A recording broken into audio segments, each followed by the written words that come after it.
Right now at 5, skeptical of the Good Neighbor rule. An EPA plan cracking down on cross-state pollution is before the Supreme Court, but it might end as quickly as it started. Today, justices appear divided and are inching closer to halting the plan.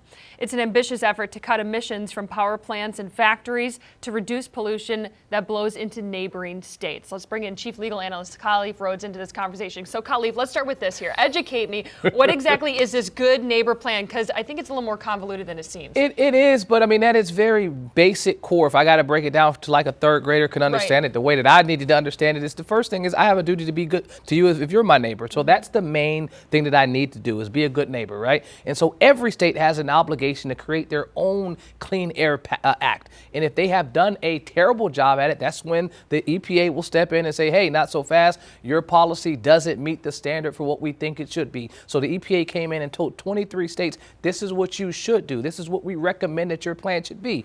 A couple cases have been in front of the Supreme Court already, and they've said, well, it doesn't apply to those states. And so now you have these 10 remaining states that said we are wanting our states to not be subject to that as well. And so that's what happened. Even if they come back and say this is something that should not go forward, the states will fall back on their original plan. So it's not an end-all be-all, but it is something that would be a devastating blow to the EPA. That is literally what they do. And we got a sneak peek into what justice, where they're leaning with this, but why are they torn on this issue? Well, it's a couple things, and I always say that you can tell where the judges are leaning by their questions. And so if you look at the more liberal-leaning justices, they don't even know why this case is here because there was no lower court ruling. Most of the time, you have a lower court make a decision, then it's appealed, then it gets to the Supreme Court. That didn't even happen. This just kind of jumped its way up there. And so Justice Jackson said, I don't even know why this case is here. Why are we even making this decision? We don't have to do it. There's no emergency.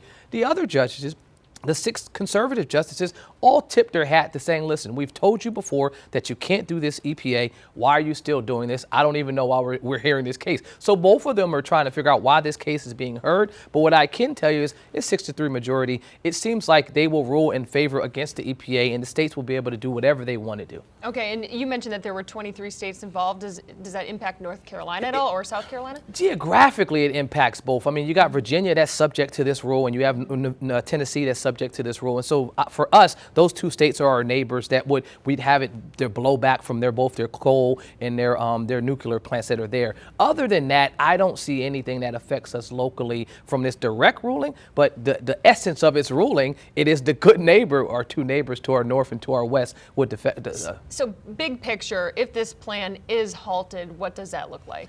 It looks like the states would have kind of carte blanche to do what they want. They can go out there and say, you know what, the EPA, and I guess I can step back and say, this is what the EPA does. They are in enforcement in a regulatory body. And so they come out with these advisory rules or policies, but then they also go out and tell states, hey, your policy or rule doesn't comply with what we're saying. The problem is you have a Supreme Court that doesn't like the EPA or other regulatory agencies stepping in and telling states what to do. So right now, an agency like the EPA is in trouble. All right, something we'll definitely keep our eye on. Khalif, thanks for breaking all that down for us.